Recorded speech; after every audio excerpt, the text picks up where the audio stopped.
watching me from the depths below. A haunted grave where shadows grow.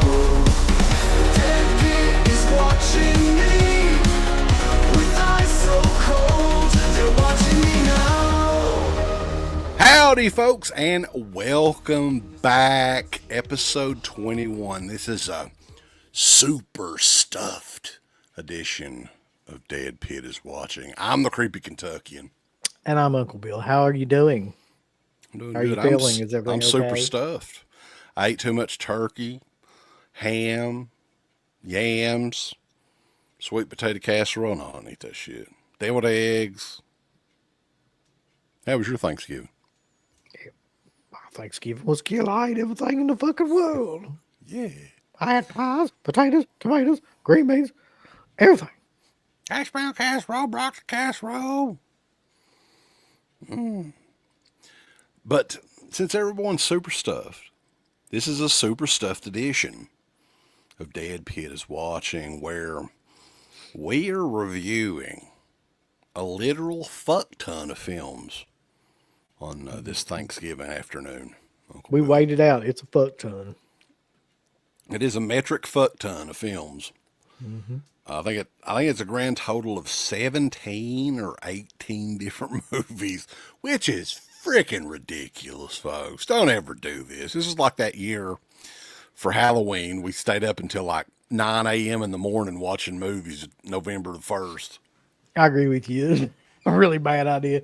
It also reminds me of like when we used to review like tons of independent films and shit, and like you feel like you want to jump out of a window. But we had a lot of stuff we needed to get through, and we're going to go ahead and kick it off here.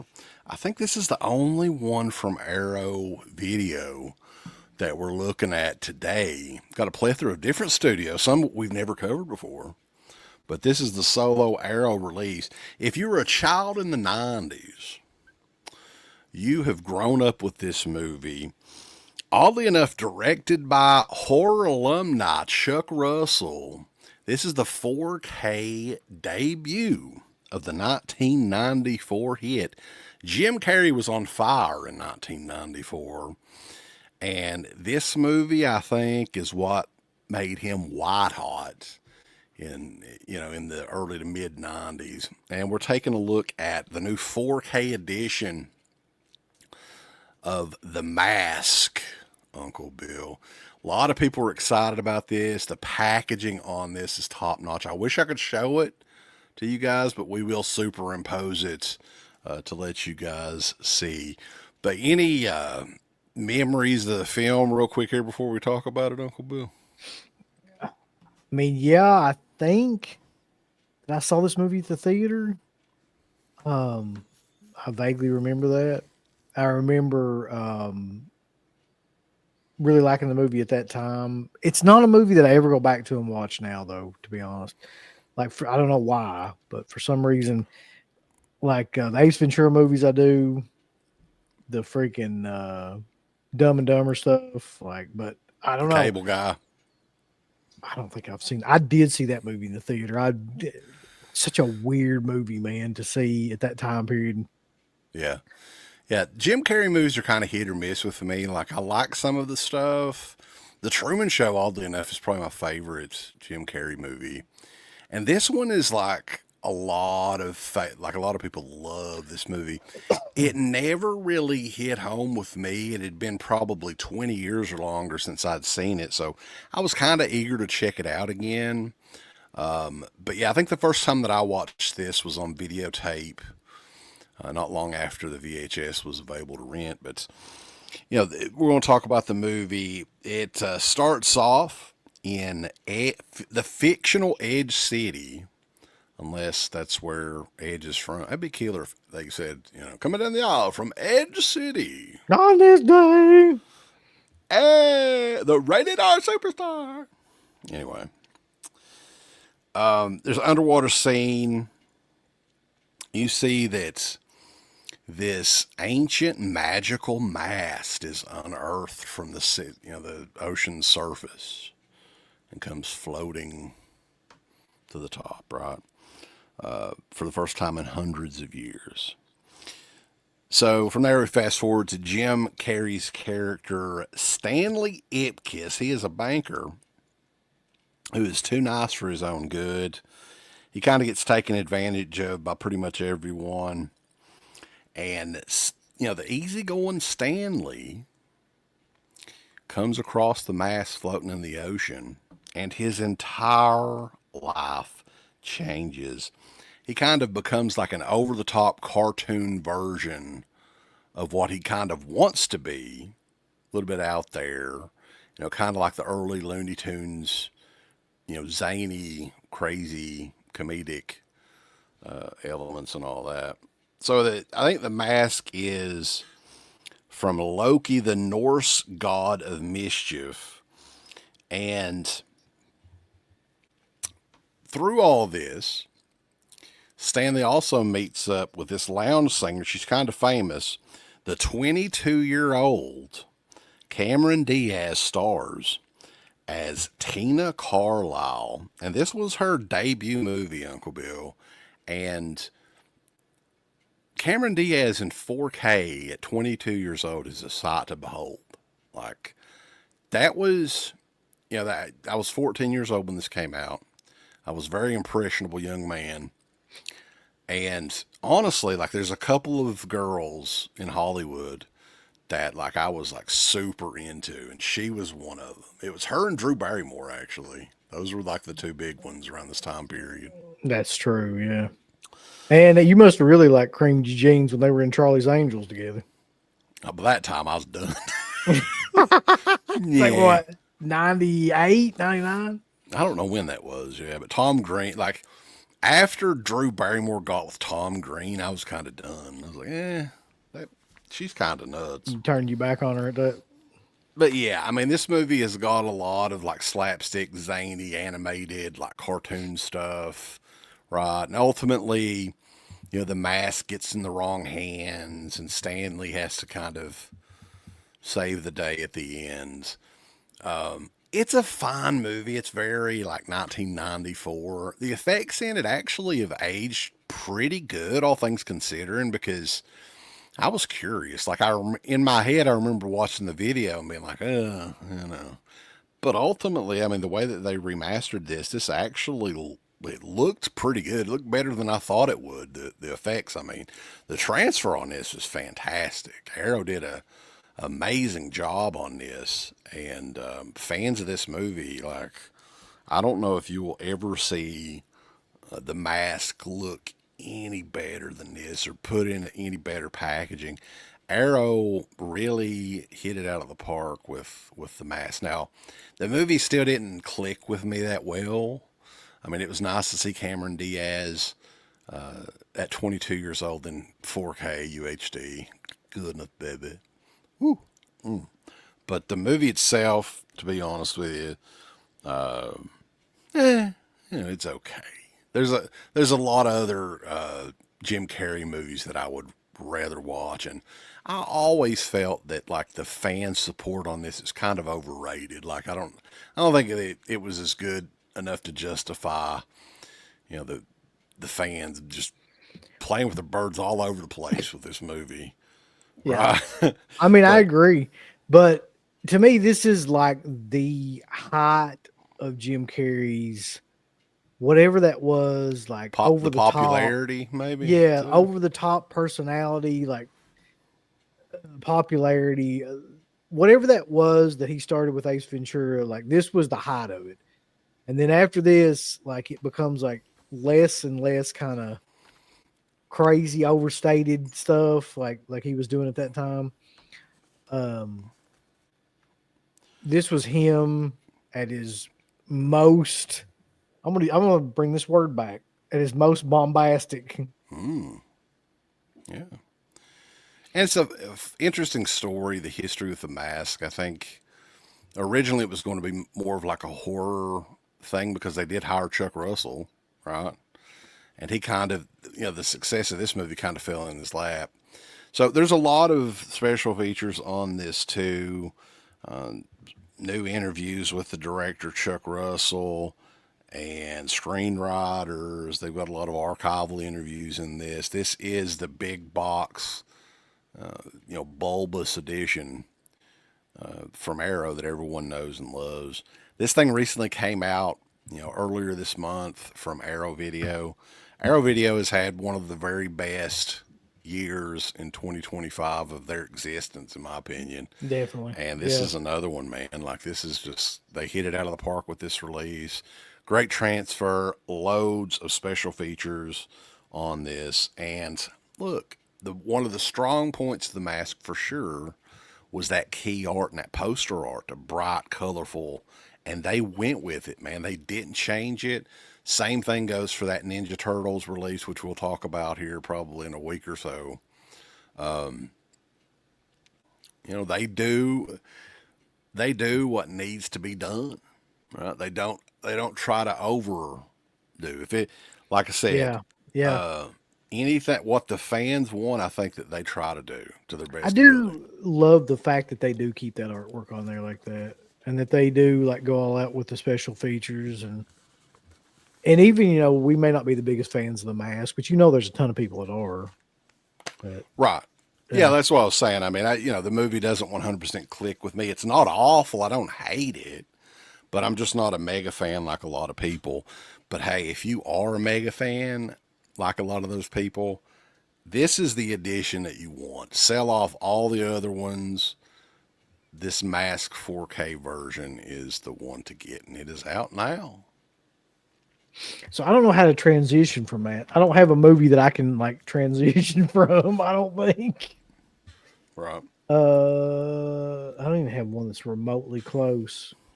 It don't matter. So let's talk about one of my favorites of this batch of movies.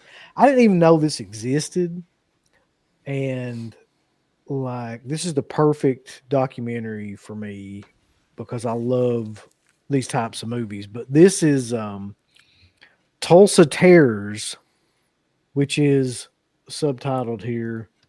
The story of the made-for-home video movie business. So this is a documentary that's basically about those regional Oklahoma-made slasher films from the 80s. You can see them lined up there, Yeah, man. you got Blood Cult, The Ripper, Terror 10 Killer. They had a couple in here I'd never really even heard of. Revenge is one of them. I think It's Revenge out there. was like the sequel to Blood Cult. If I'm I think not you're right. mistaken. Yeah. Yeah. So this was great though, because they get a lot of the cast and crew from each one of these movies. They come in and they essentially like go through chronologically, like how each one of the movies was made and, how they broke into this business. Because at the time that Blood Cult was made, I think Blood Cult was maybe the first like made for VHS successful horror film like this. Mm-hmm. And nobody even knew you could do that at that time. Like at that time, it was all about like you have to go to the theater first and then you come to home video, but you don't just like do home video. Yeah, I think and Blood skip. Cult was like, what, 84, 85, something like that? Yeah, I think it was 84. See, the gimmick with it is it was the first horror movie made specifically for the VHS market. Yeah. So, I mean, you got to think how crazy that is for that time. I mean, it's pretty like standard that we all know that happened now. But back then, that just wasn't the way you did anything. Like, you couldn't get distribution like that. You had to go through theaters and things like that before anybody would like work with you. Mm. But this movie made $1 million. Blood Cult made $1 million on a budget of they said it in there, but like it wasn't much, $30,000 maybe, like something like that. And then it just like it did so well that it like opened up everything else that could possibly like people began to realize you can make money doing like just VHS style And films. didn't Oklahoma have like a tax incentive thing for filmmakers too? That's why a lot of them were in North Carolina and Oklahoma. Yeah. Yeah. And then it talks about Savini in The Reaper, which is killer. Most all of the the stuff. budget was for his appearance, I think. Yeah. They talk about like the making of that movie. And they don't really go into detail about like how much he hated the movie, by the way, but he did. Why not?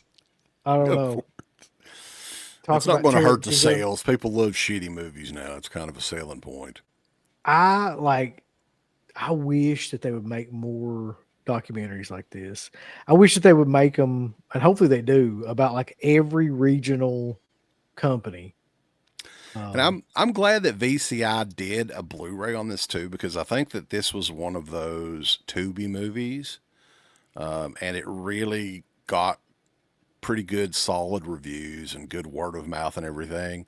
And it was one of those movies that I don't know if they were really planning to do a home video release of it, but I'm glad that they did because stuff like this, like, is just good to you can rewatch it, have it on the background and stuff, man. Like I just love watching stuff like that. yeah. Yeah, this was like you said, VCI and MVD. Uh, I guess they collaborated on this, but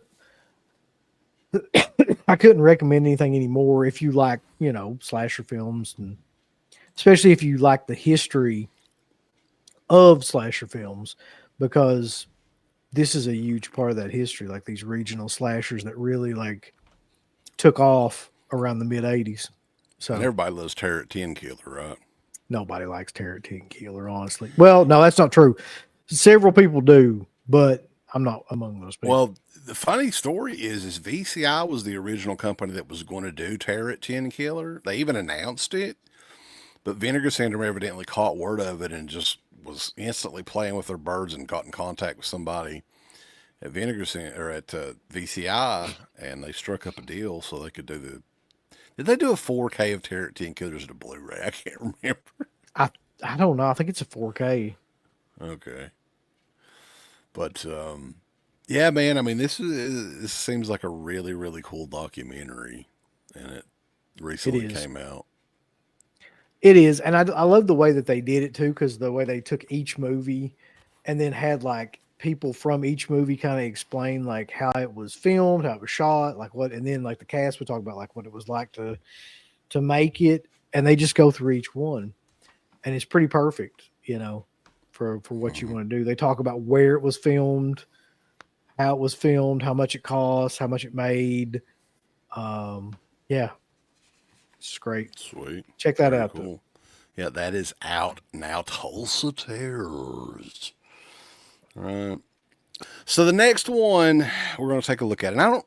We probably gave this movie a proper review years and years and years ago. So many companies has released this, and Kino Lorber, part of their Kino cult line, they are the latest to do a re-release of this. I think they have their own like box set of Pete Walker movies, and this was in one of those boxes, but a singular release from 1974, Frightmare. This is one I think that was on the Video Nasties list. It was banned for a long time, and yeah, I mean this is kind of an interesting one for the time period. Just some of the stuff, some of the gore and some of the craziness and stuff that's in this. It I'm not super familiar with Pete Walker movies. The guy's still alive, I think. So he's been around a while. This one is from 1974. It showcased it here. I always forget that. And they do use a lot of it uses the same artwork, but I think that there is maybe not. I've reviewed so much stuff this last week I can't remember what's on what. I couldn't But yeah, tell you, by the way, how many damn times that I've fucking seen that movie, like, or some variation of that movie has been out on so many different platforms, man. yeah, I mean it's been out quite a bit, and this is the latest. I really I know there's a lot of special features on this, but I really don't know if any of these are new. I think most of this stuff was in that 2000. I think it was a 2014 release that Kino also did. I will say that I do dig the cover, and I'm a fan of the Kino Cult line. This is Kino Cult number 40. So the movie itself begins in the 1950s. A woman named Dorothy and her husband are committed to the loony bin, baby. They went fucking nuts. And her in particular has been kind of convicted for murders and cannibalistic crimes. After 15 years, they are released from the loony bin. Okay, if you're lucky enough to be, entombed in the loony bin or whatever it is, you're not getting out. Wait, wait. That's possibly the best idea for a death metal album, Entombed in the Looney Bin. There you go. That's a great title. Entombed in the loony bin. Baby. After 15 years, though, they are released and living quietly together in a cottage. Uncle Bill, you're getting a big kick out of that, aren't you? I just imagine like it's fucking like set list. Entombed in the Looney Bin. All right, Dorothy, in particular, isn't as reformed as a lot of her doctors think. Right? She's getting these cannibalistic urges, baby. Her stepdaughter, Jackie, is kind of concerned as well. Now, this is Edmund, I think her husband's daughter from a previous marriage. She thinks Dorothy, there's still something going on with Dorothy, right? And they have a younger daughter that never really knew her parents before they were committed. She was very young. It's Annie. Annie, you okay? So, yeah, as the movie goes along, Jackie gets more suspicious of her mother. And Dorothy, unfortunately, Sorry. Dorothy, unfortunately, just has a craving for brains, Uncle Bill. She's a cannibal. She just can't control her cannibalistic murdering urges. And she just enjoys brains. What else can you say? There's a twist ending that most people, if you like, you should see coming a mile away. Shouldn't be a big twist ending, but it kind of, Dorothy starts killing and eating people and all this, and it does have that slight twist ending at the end that, like I said, you can kind of see coming from a mile away. This is a very slow moving movie. It's not a long movie either. It's at the sweet spot of 86 minutes.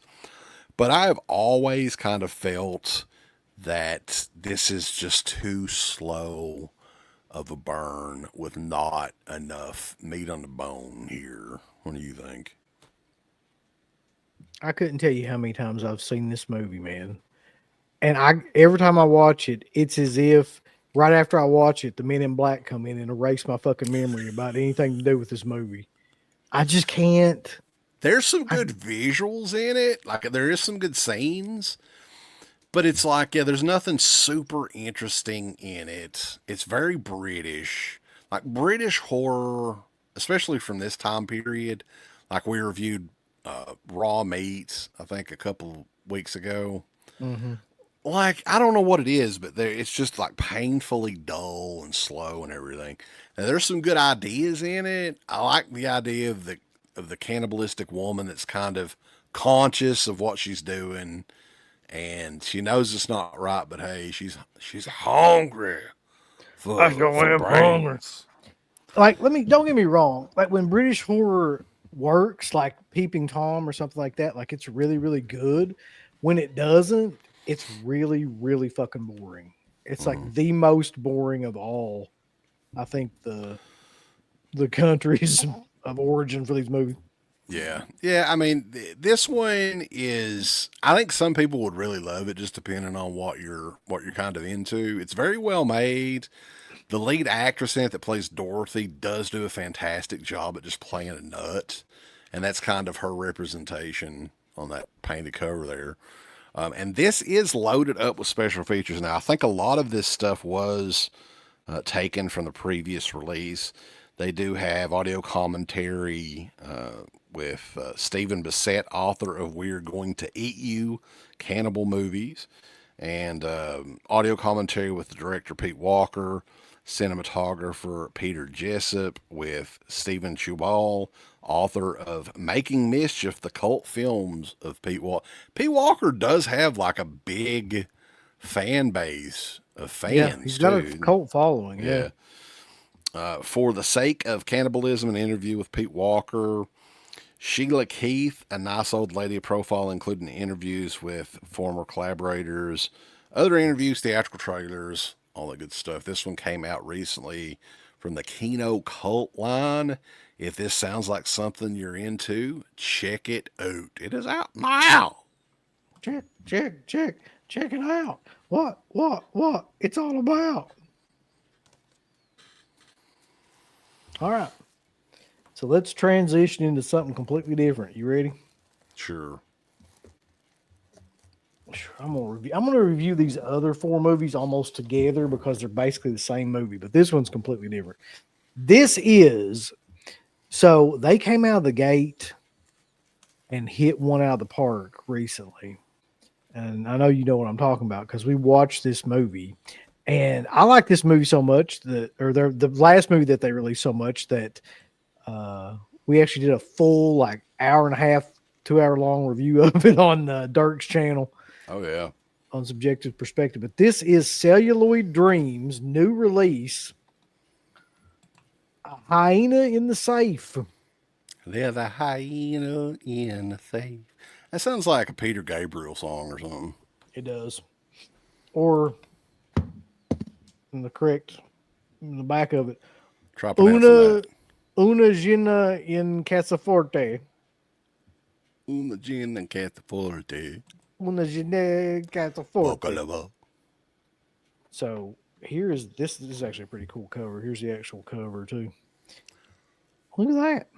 It's a hyena in a safe. No one's safe from the hyena in a safe. What you gonna do? So how was it? It was actually really good, but I did not.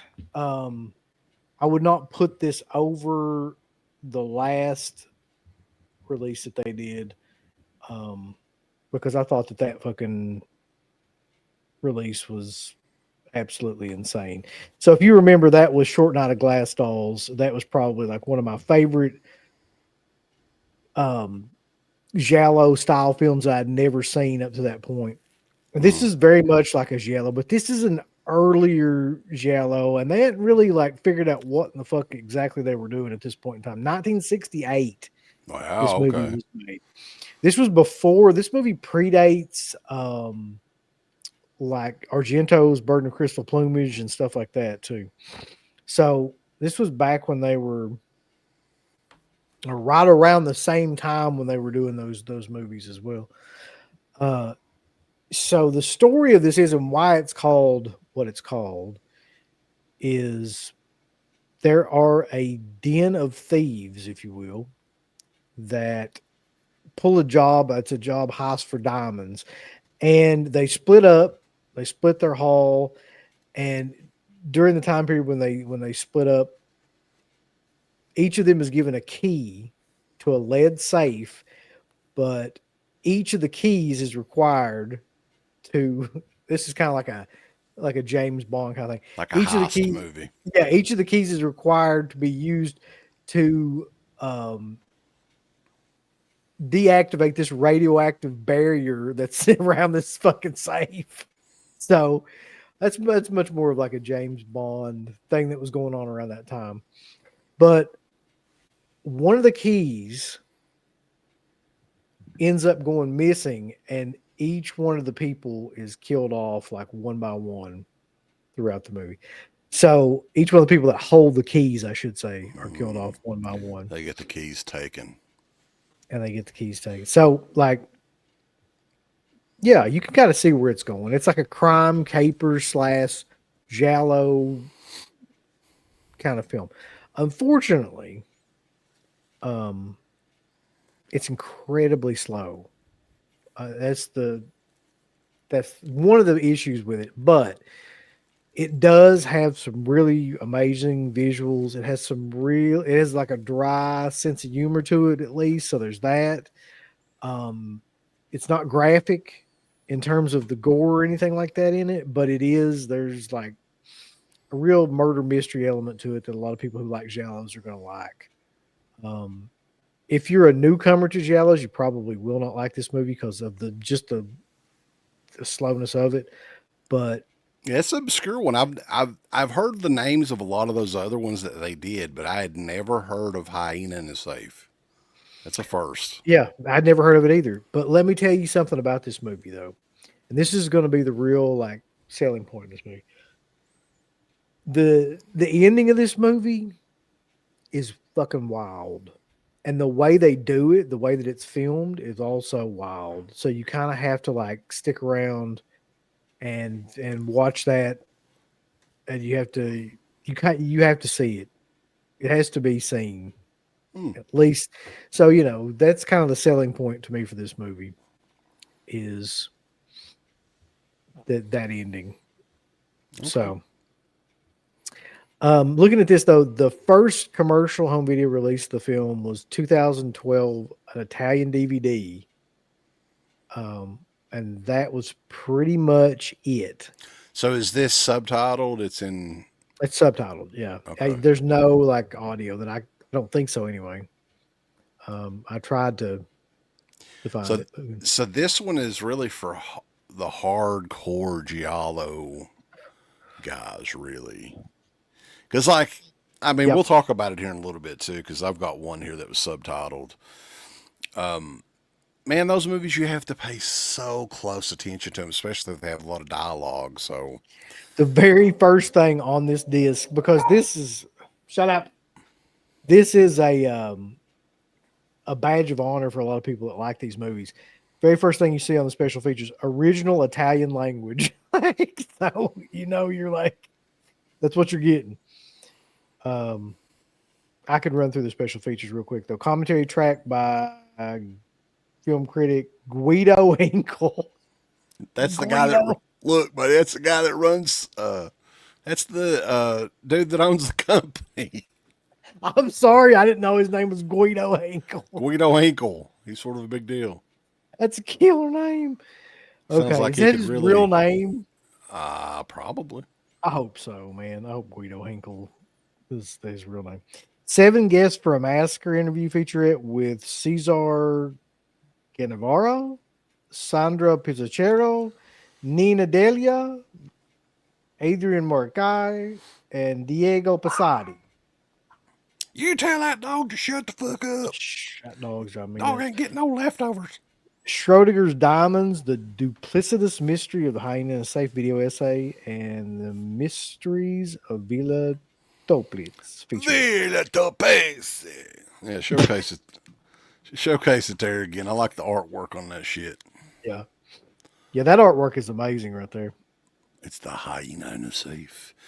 Celluloid Dreams. What's their website? Celluloiddreams.net, I think. Yep. Celluloid-dreams.net.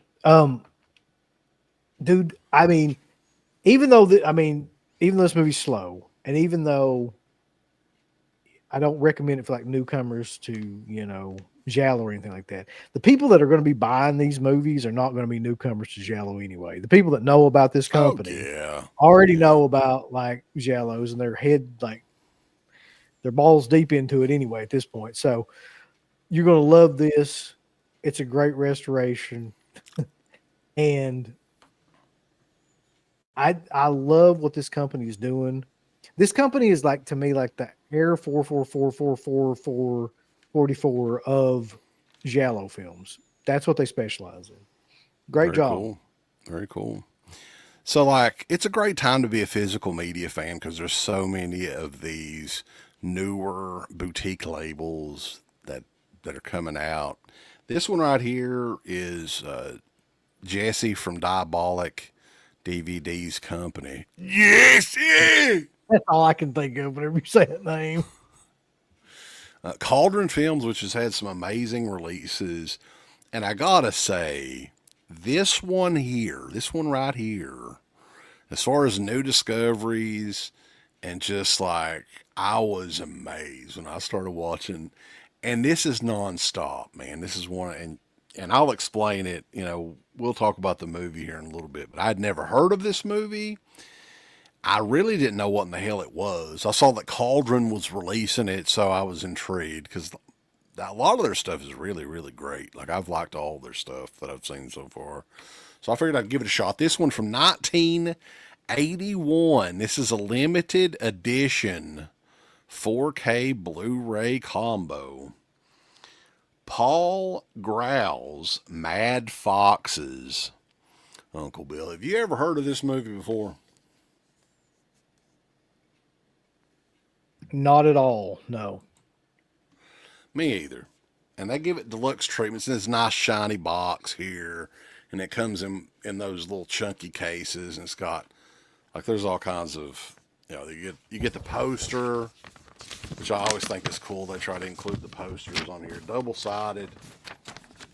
All right. So some cool shit. That's a cool like image there, yeah. Man, this movie is, and I don't say this a lot because I do consider ourselves, I mean, we got a pretty good following. I think we could be influencers for some of these people that watch these videos. But man, Mad Foxes is a must buy if you're into cheesy, like Italian. I don't even know if this is Italian really, but those sort of movies from this time period. I had an absolute ball with this. This movie starts off, the lead in this movie's name is Hal. The dubbing in this is fucking like insanely awful. But anyway, Hal and his girlfriend Babsy. This is one of his girlfriends in this. He has multiple because evidently he's a hung Italian guy or something. I don't know. Babsy just turned 18. They're going out on a town, right? Evidently he's going to get his turtle money for the first time that night. That's his plan. And they're pimping out his Corvette. It's some sort of like special edition Corvette throughout the opening credit sequence and stuff. They get into a scuffle at a stoplight with these neo-Nazi bikers. That results in one of the bikers having an accident and dying. Fast forward later that night, the bikers kind of hunt down Hal and Babsy. They beat the shit out of Hal. And these biker guys are absolutely hilarious looking. They love being naked around each other and showing their dongs and everything else. The biker guys violently grape Babsy. They take her virginity, right? The lead guy is like almost like this feminine looking, like Adolf Hitler looking guy. They all have not the Nazi armbands. And from there, Hal wants to get back at the bike. And this is the entire movie. Like they're going back and forth. It's like it's a revenge movie, back and forth and back and forth. There's a scene where Hal gets his karate buddies to attack the bikers, and the Adolf Hitler guy, they cut his dick off and they show it and feed it to him. So that's some of the kind of craziness that's in this. Lots of gratuitous nudity in this. There's a scene. These guys, the biker guys, are so hilarious. Like, I don't know who came up with this movie, but this is a hell of a lot of fun. It's in 4K, which is even more fun. Was this out before? I don't know. I should have looked it up. But lots of gratuitous nudity and violence, death scenes. They kill kids in this. Yeah. I mean, it's just everywhere. So what would you say it's like?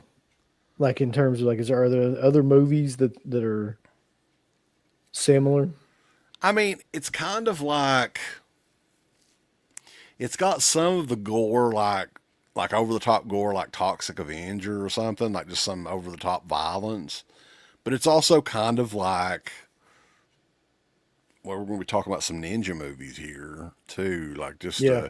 or maybe Death Wish, where like the gang is just like totally off the rails and violent and over the top evil or whatever. Hmm. But this is like nonstop. Like there's not really a story very much. They're just going back and forth with each other.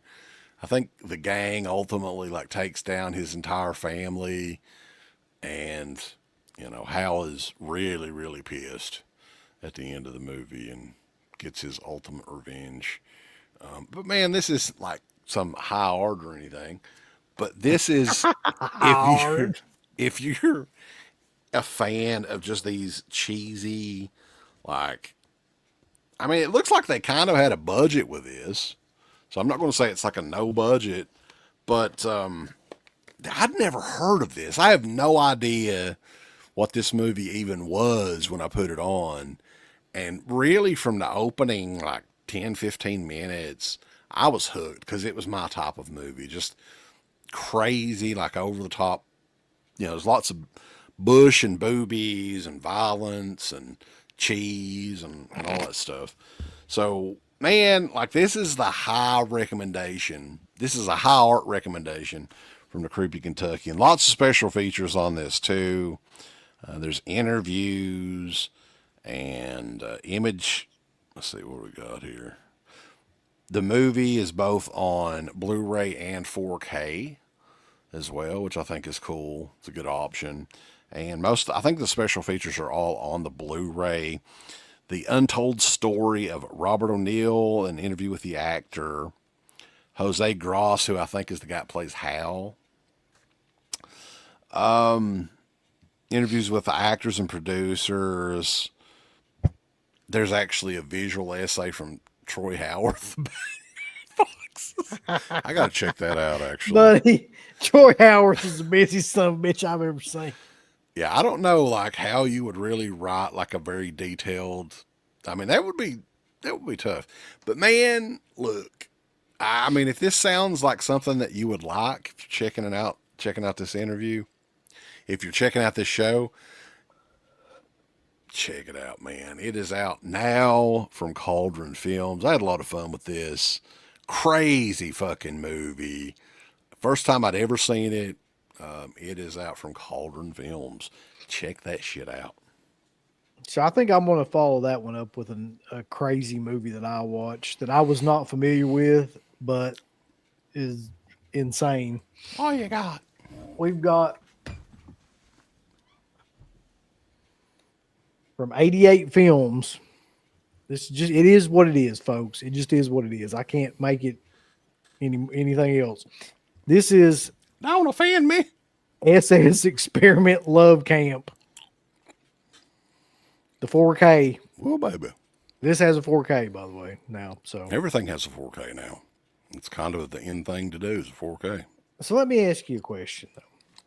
In the grand scheme of, like, when you think about what would I want, if one were so inclined to want to watch a movie that's, I don't even know how to say, can I even say this word? That's a German exploitation film. Let's put I it that think way. you can say it. Yeah, why couldn't you say Okay. it? I said it, I think. If you wanted to watch a movie that was like that was one of the exploitation films from that time period, right? To me, this is exactly the type of movie that you would think you were getting into. It's like Ilsa, basically like a sequel almost to Ilsa's. So I mean, the plot, it is non-existent really, but the movie starts off with like, and I'm not even exaggerating when I say within 30 seconds of this movie, you got full frontal nudity. Hell yeah. It's the very That's first what I thing. want. It's the very first thing you see. And I was like, holy shit, like they're not even like messing around. So I mean, but the plot is, of course, it's during World War II. Mhm. There's this camp that um they are using all of these women who are captors in this camp as part of like I don't know how to say this, part of like a breeding group of people to kind of bring together the master race because they're all like fornicating with all these Germans. And that's really the plot of the movie. The beginning of the movie starts off with like a bunch of women being like strapped down to a chair and being tortured until they like swear allegiance to Germany, and they're all naked. And like it from that point on, it's just like It's great to these, see in 4K. yeah, these sadistic German soldiers throwing these parties of these group orgy scenes with all these women. Did you watch this with Savannah? Yeah, and the kids. It Did was you enjoy it? great family film. Um, Dude, there's some of these movies too. Like it takes me forever to find a good time to watch it by myself because you know you have to, right? Yeah, And this is one there's of no them. way you could watch this with anybody. People think you were fucking crazy. Like I kind of feel crazy for watching it, but I mean it is. It's great. Yeah, it's What can you you. say? There's just a certain type of these movies that are amazing in the exploitation. It's amazing when you look at it because you're like, I can't believe this was ever made. I can't believe anybody ever was able to get this made. I can't believe what I'm They're watching. re-releasing it in Yeah, 2025, I can't believe it's in 4K. which I really appreciate. I mean, we've got the Ilsa movies out in 2025, which a lot of people thought those would never come out again. Thanks to Kino Lorber, those are out, and thanks to 88 Films, man, SS Experience Love Camp is out in 4K. How killer is that? I mean, I'm down with it. I don't know what else to say about it, but like if you're listening to this right now and think that you might like this like type of movie, you will. It's like the quintessential. I'm just going to go ahead and say it, the quintessential like Nazi exploitation film. To me, like This it's kind of Nazi sexploitation it's like mix. side by, but it's also like got the same. It's got the same stuff as Ilsa does: torture, murder, sexploitation, action. It's right side by side with that movie, man. Like they're like so similar that like I couldn't even tell you which one. The only thing that Ilsa has that this movie doesn't is like a main lead like female Yeah. antagonist that's like, you know, that's probably what Ilsa has over this It's movie. got like 5 pound jugs. Yeah. So, but this is great, man. This is like just one of those movies where you can't you can't turn away from it. It's so crazy. And this is like a 4K, like I said, and it is there's audio commentary by Italian cinema experts Eugenio Ercolani and there's no way his name's real. Nanny Cobrady. Nanny. Nanny Cobrady's on there. Okay. Sadistically Yours, Sergio G, an interview with director Sergio Garone. Say to Sound, an interview with the music historian, whatever his name is. The Alabiso Dynasty, an interview with the editor, Framing Exploitation, interview with cinematographer, Italian opening and closing titles, and Reversely featuring uncensored new art that I can't even show you.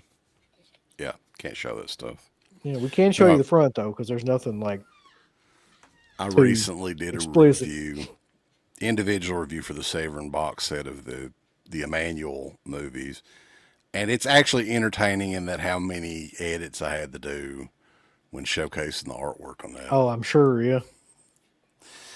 Next one that I've got up, these are a staple from my childhood, and they are re-releasing two different versions of these. There is a solo box set version of, for the first time, available altogether, the Ninja Trilogy, the Shokozugi Ninja Trilogy. But they also re-released them again in 4K this go around. We've got Enter the Ninja, Revenge of the Ninja, And this is a first from Keynote, Ninja 3 The Domination, a lot of people's favorites of the trilogy. But man, these movies, I grew up with these. They were all over the Superstation TBS back in the 80s and early 90s, especially. And these movies really like kick started, I think, the ninja subgenre in martial arts movies. Like the first one from 1981, Enter the Ninja, right? Because Enter the Dragon was kind of like the introduction to martial arts movies in the United States on the mainstream. Enter the Ninja was definitely the introduction to the ninja movies in the mainstream. Now, Manaheim Golan of Golan Globus directed this one. And the plot is, all the plots on these are pretty like vague and simple. Like in this one, this is the one that started the ninja craze. Franco Nero is the hero in this movie. He plays Cole, who just, finished up his final exam at the Ninja Academy, right? And after all that hard work getting his, I don't know what it is, the black cape or whatever the ninjas get. They don't get a belt, right? I don't know. I don't think so. But he decides to go visit his old war buddy, who I think it's in the Philippines or somewhere. I don't know. All these movies are like set in the fucking Philippines. And, his old war buddy Frank, and he learns that his land has been taken over by the dastardly evil Mr. Venarius, played by Christopher George, who has a band of thugs. And little they know that Cole is like a badass ninja ass whipper, right? So Mr. Venarius is like, God damn it, Wolves, what are we going to do? We're getting fucking taken out by this white ninja. So they decide to hire their own mercenary ninja, Hasagawa, played by Kosugi, who is Cole's training buddy, but they weren't ever really friends. They didn't get along. Right? So kind of goes from there. This one's a great looking movie. This one looked the best of all these movies for some reason. I don't know if it may have had a bigger budget or what kind of film stock they used. 4K of this, all these 4Ks actually look really good, but this was the best one. The next one, I'm going to try to go through these kind of quick because, like we said, we've got like 17, 18 Yep. reviews. Revenge of the Ninja from 1983, directed by Sam Furstenberg. This is possibly like the quintessential ninja movie. I go ahead and do the review for you. It's the best ninja movie ever made, in my opinion. I think so too. I mean, the opening scene, you kind of know what you're in for. Shokozugi's entire family, minus his mother and his baby son, are killed. He goes to the United States to start this art gallery. His partner in the art gallery is, not on the up and up. And they kind of get in trouble with a Joe Pesci from Timu, who's kind of the boss in it.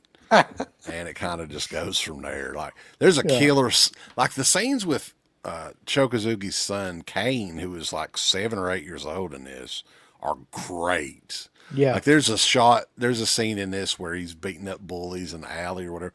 And I was like, holy shit, man, they should have done an entire movie with this little kid back then. It would have been great because he was awesome as a young kid at that sort of stuff.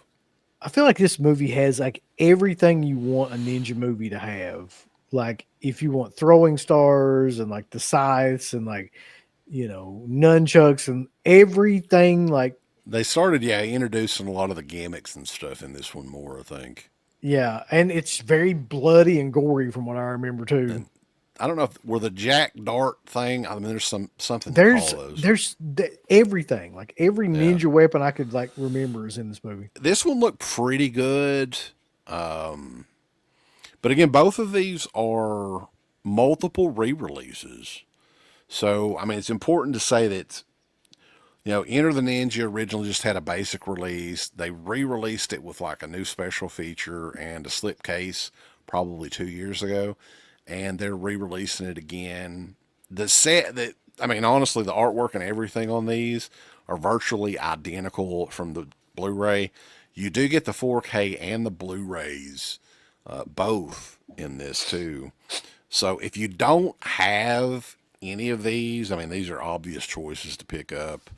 Or the box set, if you want to get them all in one, you can do that too. The interesting one, though, that I think Scream Factory was the only company that ever did this on Blu-ray or anything. A re-release of Ninja 3: The Domination with that classic poster art. I actually own that poster. It's tucked away in a closet somewhere, unfortunately, but what a great poster. He's the ultimate killer, and she is the perfect weapon. Oh shit! What a crazy batshit movie that is, by the way. The opening 15 minutes of this movie is so great. It was such an impressionable movie on a young, creepy Kentuckian back in the day. You know, the ninja going fucking ape shit at the golf course and happening across one of the hottest fucking phone pole operators I've ever seen, Lucinda Dickey. She can get on my pole at any time. And then like the ninja's like stumbling, you know, and he needs to find a soul to get into or whatever, a body to get into. Doesn't it like start off on like a golf course? Yeah. That's the thing I remember about it the most for some reason. Like, I don't know if they ever explained, like he was, because like it opens and it's this Asian dude with a mustache that's this business guy that turns into this, like, I don't know, maybe the soul of the ninja was in this regular business guy, and he gets all of his like gimmicks and stuff from a cave and just decides to attack people at the golf course. But Sam Furstenberg directed this one too. But yeah, this one incorporates horror into it as well because, like I said, Lucinda Dickey's character gets kind of possessed by that ninja warrior, and she's also like almost like a flash dance style dancer. Like that was a popular thing in 1984 when this movie came out. And there's actually a scene too, and I think this is towards the end of the opening scene, where there's a chase scene with a police car and just the ninja running. Mm-hmm. I thought that was interesting. Yeah, I mean, I enjoyed this movie. It's still got some cheese. Like there's the V8 scene. If anybody, I don't want to give it away. Like a love scene with V8 juice. It's kind of original. Kosugi is in this as kind of the good ninja. There's I can't remember his name in this, like Hideo or something like that. And then the final battle between the two ninjas at the end's great. Like, I think at the very beginning they have almost like a zombie ninja, and then they just decided mid, you know, in the choreography, like I don't know, maybe it was fucking with his vision or something. They just did away with the makeup. He's back in his original form. James Hong is in this too, man. It's one of the 784 movies he's done. But transfer on this is great as well. Looks really good. I think of the three, Enter the Ninja probably looks the best. These are probably more than likely going to be, you know, budget titles in 4K. Yeah, these all are in 4K. And again, there is that special edition box set. So if you want to get them all together in one set, you can. But they did, and I want to showcase these again, do them all individually with the original artwork. There is special features on all these. These are essentially re-releases. It's the same features and everything that was on the previous editions. I think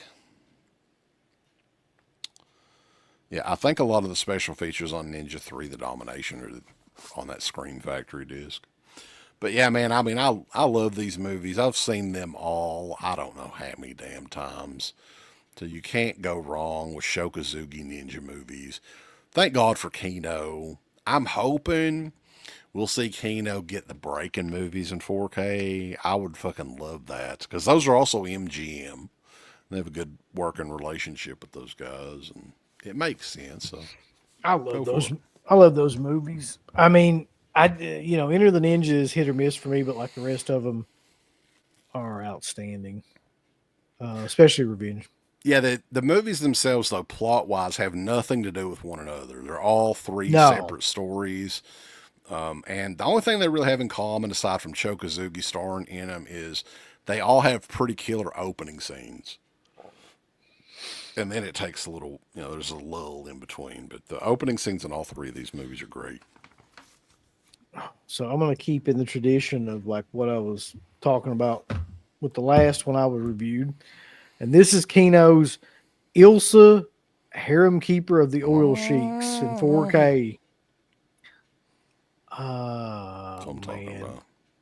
So listen, like I guess 4K. That's so 4K. killer. I guess that like She Wolf the SS was incredibly popular, or at least semi-popular at that time, and they decided we're going to make a whole like bunch of these movies with you, Diane Thorne, and that they did. And this one is the same type of like crazy ass exploitation as the first one was. Um, this is 1976. The plot of this one is she's in, the Middle East now, and she is running like a harem of women and kidnapping women that are famous to be used and sold off to like, these famous tycoons and things like that. So when the movie opens, like there's 3 crates that show up, and each one of the crates has like a famous woman in it from some other country or something like that. Mhm. And that's her kind of business at that point, is just selling these women off. And she's also, I guess, in charge of this harem of these women too. So just like in She Wolf the SS, she's like incredibly fucking sadistic, and throughout the film she's teaching them how to like do all these different sexual things, but she's also torturing a lot of them. And She's what being a was that? mean old bitch. She is. And there's some fucking crazy scenes in this, man, about like I don't even think I can say them. Okay. Um, Well, we don't want to push it, but there is there's like an exploding mechanism machine of some type that she uses on somebody. I'll just put it that way. And It's not one of those machines that just stretches your butthole out, right? kind of You seen those? kind of Oh, like that. God. Oh. Yeah. Make you shit footballs, man. It ain't no good. There's another scene which was so batshit crazy that I was like, well, what am I doing watching this? Where like one of these women pisses her off, and I thought you were going to say one of these women pisses on. it's on her. Damn. I was like, fuck. That's really hardcore.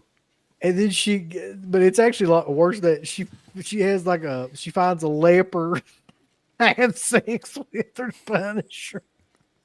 I was like, what? Like, what's going on? Yeah. Where did they, like, I guess it was Grindhouse Theaters or something, right? Or drive-in, like X-rated drive-ins or something. I don't know where the hell they would I play don't know these where, at. man, there's so much stuff in this that like 100% could not be shown today, that I have no idea where they showed this at. It's exactly what you think it is and probably more. Like, if you're into those type of movies, like these are like the most hardcore fucking style of those movies. And this one is just like that too. So if you want to watch some crazy ass exploitation stuff, this is definitely the movie for you. Ooh. This is another one by Don Edmonds though, who did the first one as well. It's got an Another audio Kino cult, right? Yeah, Kino Cult title. It's got audio commentary with actress Diane Thorne, director Don Edmonds, and actor Howard Morrow, moderated by Martin Lewis. Audio commentary by film historians Kat Ellinger and somebody. Interview with Don Edmonds, part 2 by Elijah Drenner. And for some reason, a French dialogue track. But yeah, this is Ilsa, Harem Keeper of the Oil Sheiks. if you liked Ilsa, She Wolf of the SS, then you will love this movie as well. Baklava. Yeah. Yeah. Kino Cult. Man, Kino's doing a great job too.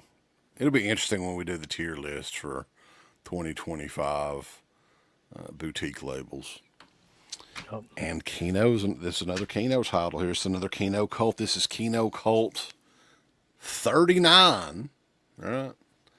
And, you know, they're doing a series on Dan Curtis. This is Dan Curtis's classic monsters. And Uncle Bill reviewed one of the other Dan Curtis ones from last month, or like a couple weeks ago. And this is a collection of 3 TV movies. I'll showcase it here for you.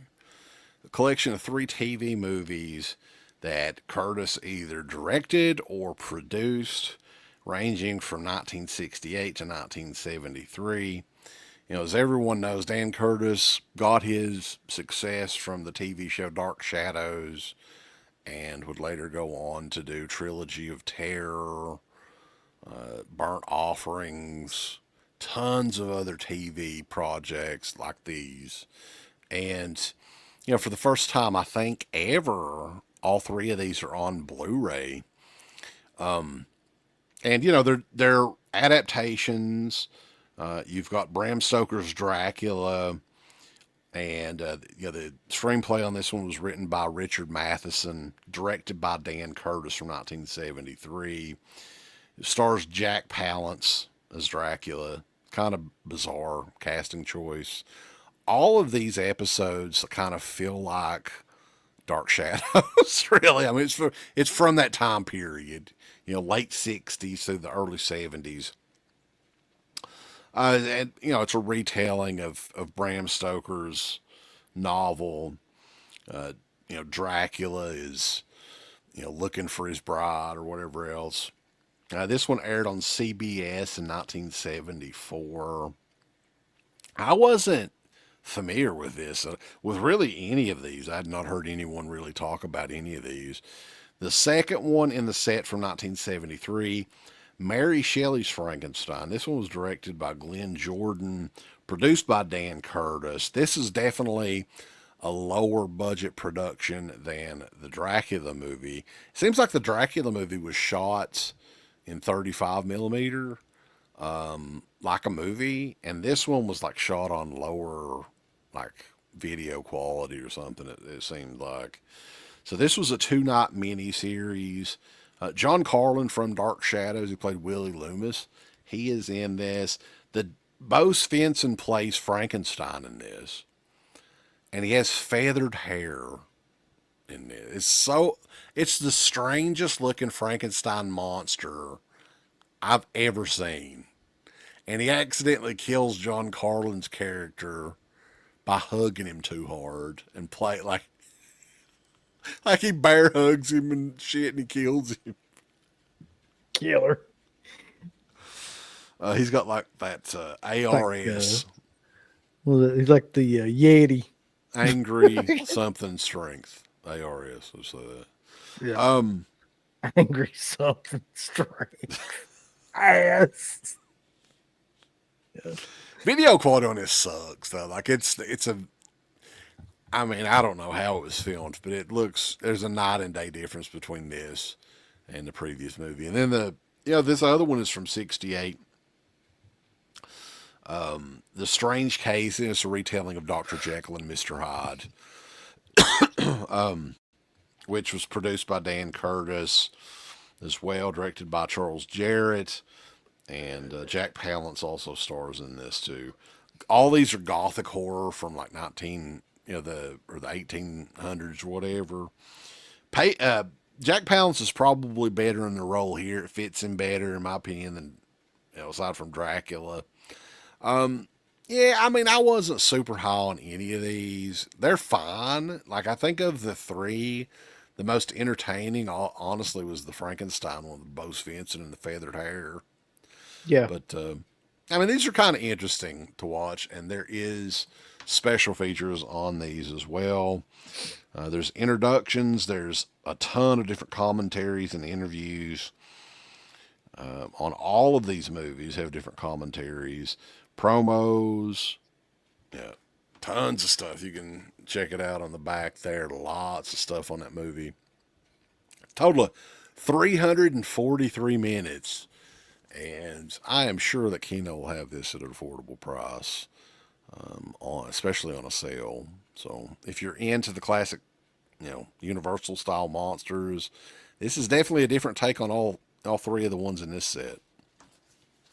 So get on it. It's out now. Get right on it. So you ready to review about 10 of these at one time? Because we've got them now. These are my last two that I have. Oh, the Abbott and Costello. Yeah, these are also from Kino in the Kino Studio Classics line. This is Abbott and Costello meet Frankenstein, and Abbott and Costello meet the Mummy. Ooh. Well, and I guess I can go ahead and Yeah. we've got Abbott and Costello meet the Invisible Man. They're meeting a lot of people here. And Abbott and Costello meet Dr. Jekyll and Mr. Hyde. Now, this is one aspect of entertainment that I don't think we've ever discussed. We've talked about the Three Stooges from the same era, same sort of comedy and everything. But we have never, ever talked about Abbott and Costello, ever. Isn't that wild? That's true, though. We never have. But you're getting your feel in, boys. We're talking about all four of these Universal horror comedy mashups that they did. All four. There's four of them, right? It's getting late. Yeah. But, what'd you think of these, Uncle? They're from like the late 40s, early 50s? They are an amazing kind of time capsule of like what was going on at that time. And I'll tell you something about this one, the Abbott and Costello meet Frankenstein one. This is incredible just for the fact of in this movie, you see Lon Chaney as the Wolfman, Bela Lugosi as Dracula. Unfortunately, they could not get Boris Karloff as the monster. But I just thought it was awesome that like all of those characters are in the same Glenn movie. Strange, though, is like a lot of people, like the hardcores, they say that Glenn Strange is almost as good, possibly, of a Frankenstein monster. I don't think anybody could be as good, really. I mean, he's fine. He's definitely number two. I agree with you too. So the thing about this movie that's interesting, though, when you look back on it, like the production of it and everything, is nobody wanted to do this movie except for the studio. Like, definitely not Abbott and Costello. Like, at this point in time, they hated the script of this movie. They were getting ready to break up because they actually hated each other quite a bit. Oddly enough, this movie is kind of probably what held them together because the success of this movie ensured that they would make like how many other these movies after this. Mm-hmm. This movie made, I think, like about $4 million at that time. 1945, I think, is when this movie came out. No, I'm sorry, 48. This movie came out in 1948. That's insane. So you got to think about how much money that is for that time period. It's universally like loved by critics, and you can kind of see why when you watch it, because it is like slapstick comedy, but it's also like you get to meet all the famous Universal monsters in the movie. I think that this is a perfect mashup at the time as well, because you're talking, late 40s, early 50s. Horror comedy was not really a thing. Like, this was probably the granddaddy of horror comedy. And dude, like, look, I'm not an expert on Abbott and Costello, but it was Lou Costello that he was the anchor to that act. Like, it was him. Like, he was the one that was doing all the crazy shit in these skits and stuff. And I think Abbott was a good kind of straight guy, right? But, like, I can't even explain just how great Costello was. Truth. What? Oh, but it's interesting, though, just to see this, because when I watched it, one thing became very, very clear to me that I'd never known before, which is how much the Monster Squad ripped this movie off. I was like, okay, So like that makes total sense because it's essentially like the Monster Squad is essentially a remake of this fucking movie with kids. To be honest, Well, I mean, it borrowing from a classic. I mean, like the success of this movie led to. I mean, we've got four here, but they met all kinds of people. Like if you go yeah, back yeah, in the filmography. Let me ask you this though: like the Three Stooges started in like the what was it, the 30s? yes, Do you yeah, think Abbott and Costello kind of stole a bit of their act? 100%. Yeah, I mean, it wasn't as like violent or anything like that, but it's definitely like the same thing. It's the Uh, same sort of comedy, physical humor, and but these guys were great together. I think the most popular skit was a baseball skit, if I'm not mistaken, the Who's on who's First on thing. first? Yeah, But I would say the second thing that they're most known for is Abbott and Costello Meet Frankenstein and just everything that came after that. yeah. I mean, and to give you an idea, like what this movie is about, it's basically like just an excuse for them. Like all these different crates are delivered, and they all have these different monsters in them, and of course all the monsters escape, and they're in this house with them. That goddamn dog won't shut up. Oh, And it's y'all just an need to excuse. get a shot collar for a fucking thing. No, it's just an excuse to like have them all like react to these different monsters. So like that's really what it is like just them reacting to like the wolf man.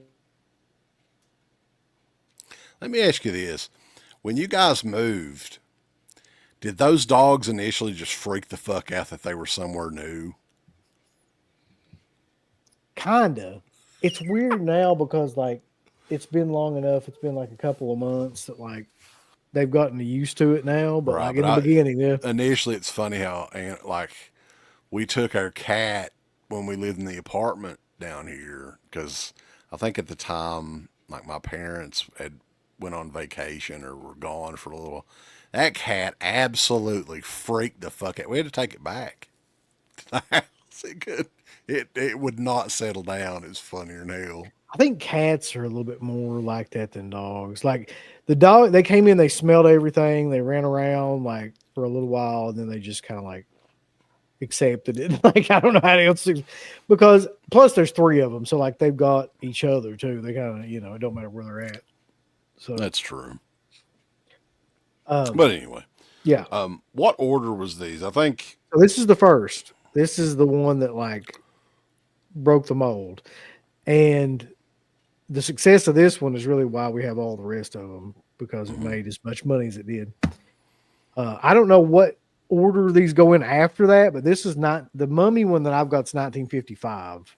So Okay, so the next one I believe would be the Meet the Invisible Man, which this is the one that also involves like the Invisible Man is a boxer in this too, right? This is the boxing one. A lot of people will remember. And I wanted to say that I definitely wanted to say that the artwork on these, I love the fact that they're using that old classic poster art, man. You just, that's something that you cannot, nobody can mimic and make it look legit better than the real thing. So I'm glad that they decided to go with that. Now, this isn't like just a straight, like remake of The Invisible Man, but with, Abbott and Costello. I think in this one, they're like these detectives that are investigating the case of the guys that's the Invisible Man's taking this serum because he's, I think that they were looking for him to arrest him because one of his former managers was killed or something else like that, and that leads up to like ultimately a boxing match with what do they call him in this? It's funnier than hell. Louis, I think it's Louis the Looper in this. So Costello is like the Invisible Man is the boxer, right? And he's invisible. And Costello is acting like he's the badass boxer. and the invisible guy's just punching these people, and they think it's Costello or whatever. So that's kind of the takeaway from this one, and it's just good. These movies are all goofy as shit. I like that they all had like a gimmick, and they all had like usually had like a routine in the middle of them too. Like their comedy was based on like these little like skit routines almost. Like the Who's on First routine is a good example of that. There's a lot of these routines that they must have been doing like in their shows that are in these movies too. So yeah, the one that was from 51. This one's from 53. Okay. All these are kind of short movies too. So Yeah, I noticed that they're all like between like somewhere between 70 to 80 minutes usually. Yeah, Abbott and Costello meet Dr. Jekyll and Mr. Hyde. Now this is the one that Boris Karloff is in. This one Okay. plays Dr. Jekyll and Mr. Hyde. Dude, this one like has some of the funniest crazy shit in it. Like Mr. Hyde looks like freaking one of the Geico cavemen in this. And there's a scene in this too. Like I think the whole story is okay. They're American policemen in this. And what was their names? Oh, that Costello's name is Tubby in this. Damn. I think it's Slim and Tubby or something like that. They're American cops that are studying in London, studying the ways of like London police or something like that. And of course, there's murders going on and there's a monster on the loose. Everyone's looking for Mr. Hyde. And, of course, it is Boris Karloff, right? And there's a scene in this too where Costello gets some of the serum, the medicine or whatever to turn into the Mr. Hyde, but his version of Mr. Hyde is they said it was a mouse, but to me he looked like a fucking giant possum. Killer. And when I saw like the getup that he had on, it was just so great. But I had a lot of fun with both of these movies actually. Not typically my thing. Like I don't normally watch movies like this from this era, but I gotta say, like I enjoyed them more than I thought I would. Yeah, I mean, amazingly, like at least the ones that I watched, especially the Meet Frankenstein, are amazingly well made Oh for that yeah, time period. Some great like black and white cinematography in these movies too. yeah. The 4Ks of these are all in 4K again. If we didn't mention Yeah. that, they look great. They look amazing. Universal took really good care of the remasters on these. So I guess the last one would be the one that I have, which is the 1955 Abbott and Costello Meet the Mummy. Oh hell, look at that artwork, man. That's killer. Ain't that killer? Yeah, you got Mary Windsor, Michael, and sorry, Peggy King in here as well as him.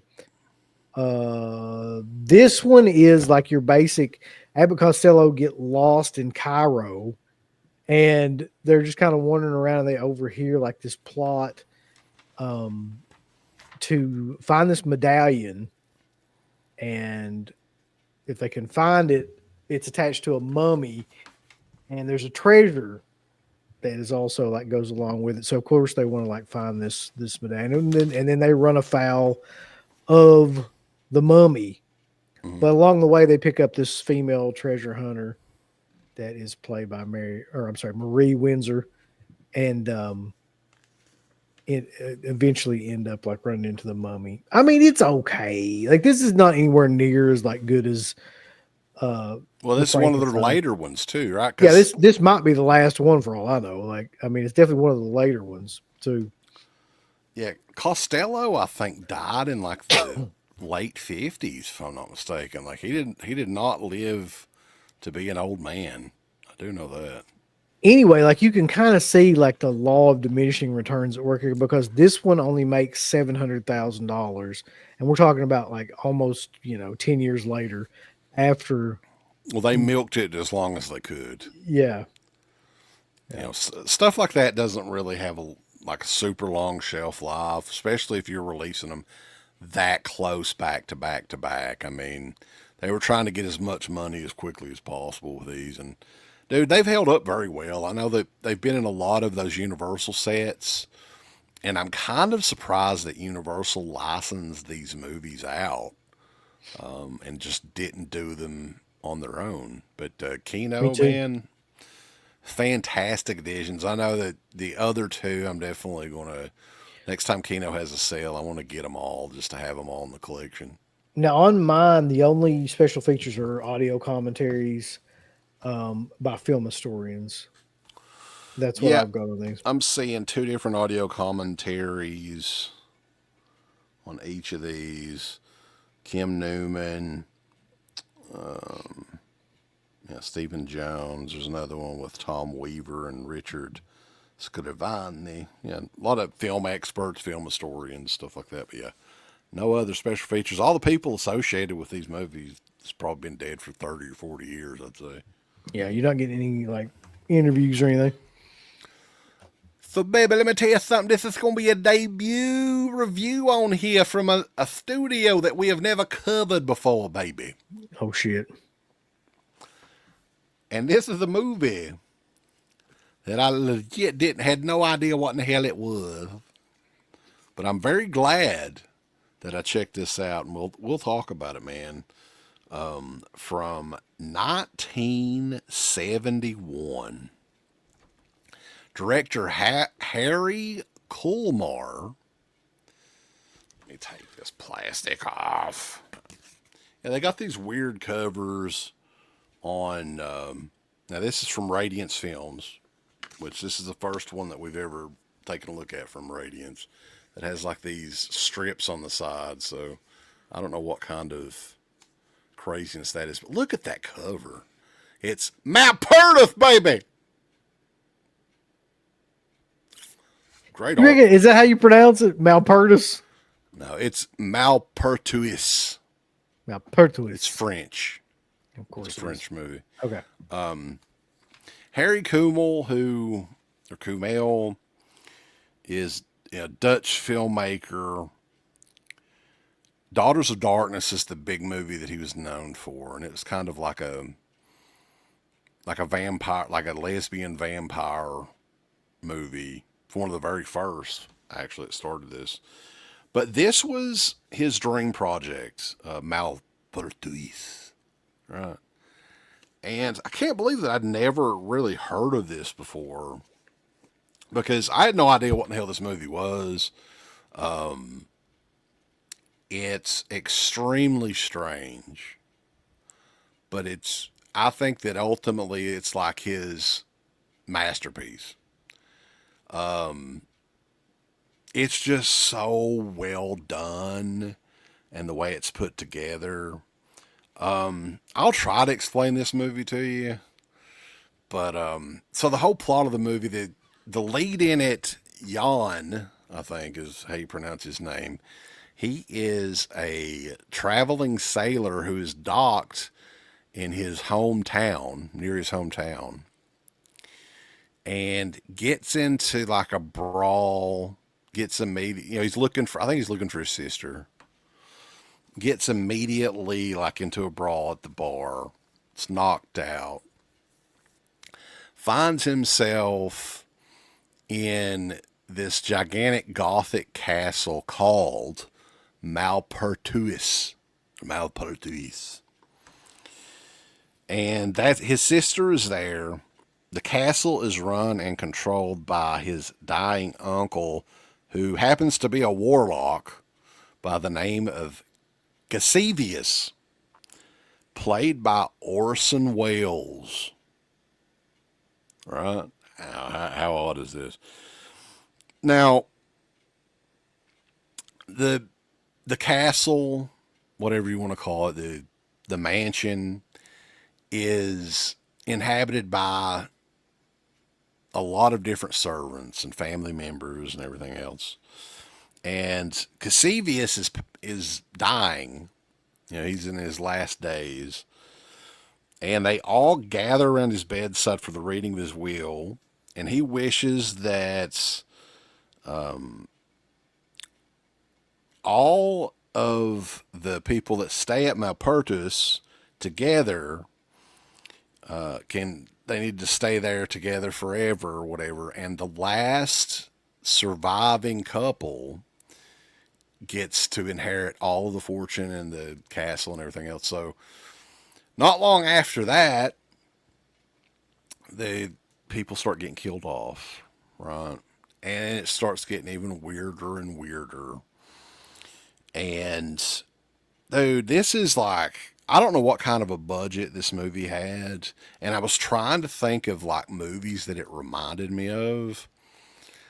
And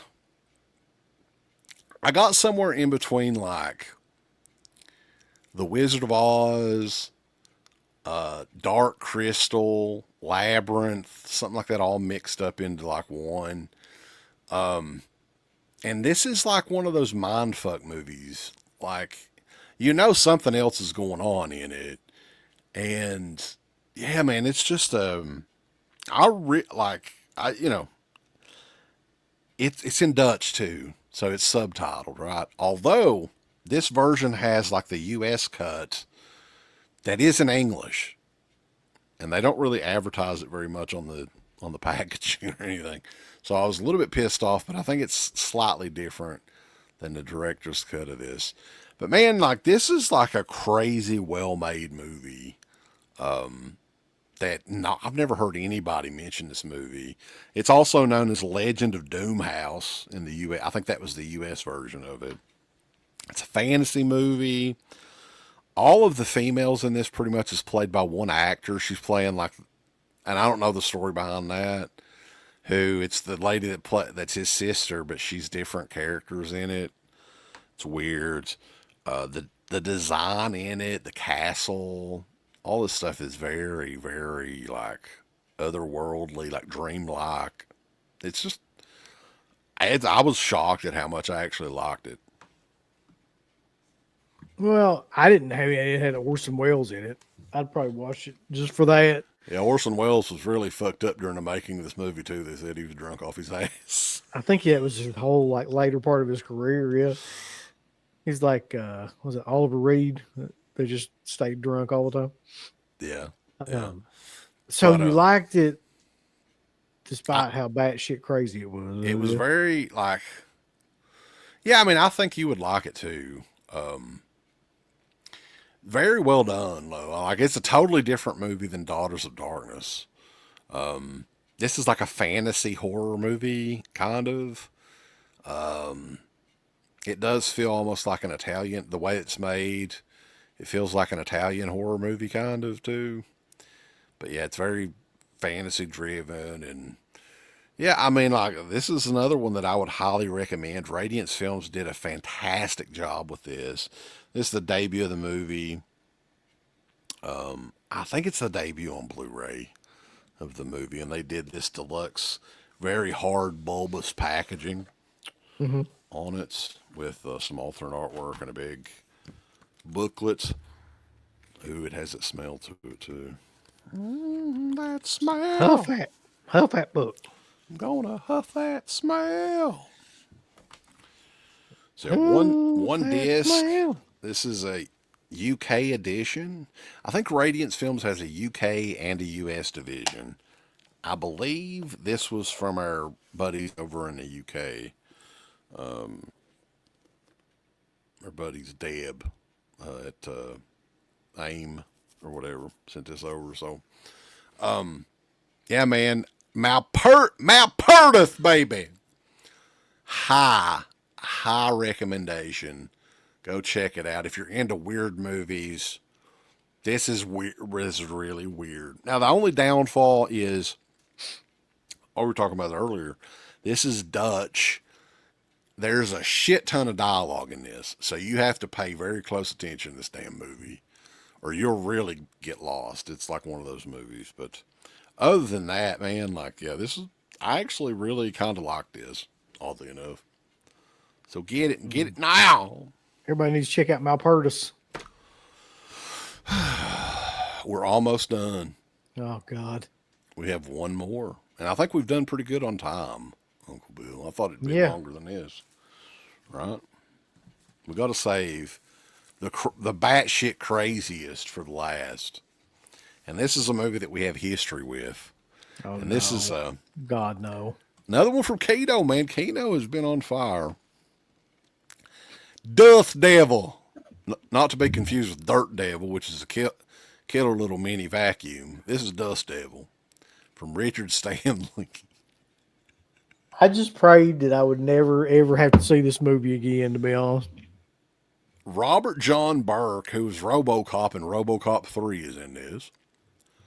Chelsea Field, who was Tila in the Masters of the Universe movie, is in this. killer. And this was Richard Stanley's follow-up to, the highly acclaimed cult hit Hardware. Richard Stanley, of course, famous South African filmmaker who got in trouble a few years ago. I think that's kind of cleared up now. I don't know. He's not erased anymore. But Dust Devil is one of those movies, man, and we talked about it before because I think it was Subversive Cinema that did a big deluxe box I set. think so. Yeah. Did a big old box set of the movie on DVD probably 20 years ago or longer. This is one of those movies that I kind of wanted to like because it is well made and it's got great visuals in it. And I even think the idea of the movie is pretty good. But it's just like it doesn't work for me, brother. It's so like just slow and just like pretentious in a lot of ways. That, yeah, still, and I tried to rewatch. I did rewatch it. This is somewhat of like a horror western mashup in a way. It's filmed a lot like a western. It is set like in the deserts, South Africa. This was produced by the Weinsteins. I don't know if we talked about that before. It's kind of interesting. 1992, this one was made. So the Weinsteins weren't quite the company that they would become, 4 or 5 years later. And another thing too that's interesting is this movie is only 88 minutes. Thank God. If it was long, like, I remember it being like 2.5 hours long for some reason. well, there is a director's cut on this that is almost 2 hours, but of course I did the theatrical. Anyway, Robert John Burke, who, like I said, he was the second RoboCop in RoboCop 3. He wanders the deserts in search of pussy, Uncle Bill. As one does, yeah. And victims, of course. Pussy and victims go hand in hand with the Dust Devil. He specifically preys on the lonely and those that don't have much to live for. Chelsea Field, who's around this time period, man, very good-looking woman. I'll say that. Tila was good-looking in the early days. Plays Wendy, who recently escaped an abusive relationship and has a run-in with the Dust Devil, which is also like a South African legend. I think it's legit. I think it's like an urban legend or whatever. There's like a whole backstory with voodoo involved and police authorities are investigating and all that. And it's like one of those movies that just continues to go on. Like the Dust Devil bones these wayward hooas and kind of kills them afterwards. Yeah, I mean, that's the movie. Do you remember much more of there's not really a plot. I don't remember anything about this movie other than I never ever wanted to watch it again. I hated it so much. I just fucking hate it. It's got like possession heat with me, brother. Like I just don't ever want to see it. He had an interesting career though. Like he was originally director of that Island of Dr. Moreau, which was shortly after this, but was removed. He kind of had a comeback with Color Out of Space, and then he got in trouble. Like I know David Gregory and Severin really fucking played with their birds to Richard Stanley. They were big fans. And, the visuals and stuff in this is amazing. It does have and there are things in it that I want to like, and I do like. And it really lends itself to 4K. This 4K looks fantastic. I will say that for it. So I'm curious though, why did he get in trouble? Because I had no idea. It was some sort of sexual misconduct allegations and stuff, I think, but Of course. I don't think anything came of it. But yeah, he kind of got erased for a couple of years. I think Kano did do a fantastic job with this release, and this is a movie that hasn't been seen a lot. I don't know in the U.S. if it had even been re-released since that Subversive DVD. If it has, I don't know which studio did it, but it's cool that this one finally came back out, and I was kind of wanting to, review it again, rewatch it, because back in the Subversive days, there was something to it. I still think there is something to it, but it's like visually and everything, all that stuff was there, but the story and just the pacing of it and everything is what kind of got in his own way with the making of this movie. But yeah, this is the Blu-ray 4K combo pack. There are some extra features on this. As you can see, audio commentary with Stanley, interviews for the initial release, 2 discs, and let's see what the artwork here. This is the new artwork, and this is the OG. Yeah, that artwork right there definitely looks like 1992. Yep. Dust Devil. So, but man, that is it. Can you believe we got through this in under 2 hours? I can't believe it. That's pretty amazing considering how many movies we reviewed. But like, good Lord, man. 17, 18 movies. Something. Can we never do this again? Like, I mean, Yeah, we're going to try to limit it to no more than 10. The next show that we do, though, I don't think there's going to be as many, but there's going to be some real bangers. Yeah. Hangers and bangers. Finger bangers. Some bangers. Yeah, guys, we appreciate it. Hope everybody is having a happy Thanksgiving, and later on tonight, starting at 11:30, we're going to celebrate Black Friday, man. Everybody's buying shit and looking online, and my wife's wanting to go do a bunch of shopping. She ends up buying more shit for herself than anything else. That's just how it goes. But we're going to do a little shopping and see what Vinegar Syndrome and Severin and all these companies have up their sleeves. So stay tuned for that. Garrett and Christian are going to be joining us on that. And we will catch you guys next time. And remember that DEADPIT is watching. A big thanks goes out to our supporters over at DEADPIT on Patreon.com. You can get hours upon hours of great content, right, Uncle Bill? There's so many hours of content. We've got reviews. We've got songs. We've got live streams. We've got exclusive streams. We've got non-exclusive streams. We've got streams with all kinds of celebrities and all kinds of different old shows from the past podcast, the initial incarnation of the show. All of that can be yours. DEADPIT on Patreon.com. Show us a little bit of love. Give us some money because we definitely deserve it. That Patreon page is so killer that you'll rub your bird to it on a nightly basis. It's that good. You won't be able to contain yourself. You'll have to jerk your bird out and go crazy. I mean, that's how much content that we have. So much content that it's massive, and it will massively smack you in the face. You'll play with your bird so much, pretty soon you'll be looking around for somebody else's bird to play with. Hey everybody, it's your favorite Filipino bitch, Miss Slatko Fudd, telling you about shop.deadpit.com. Simply the best horror shirts. On TeePublic, there are others, but they all suck. And it's the best goddamn deal on horror shirts you will ever see.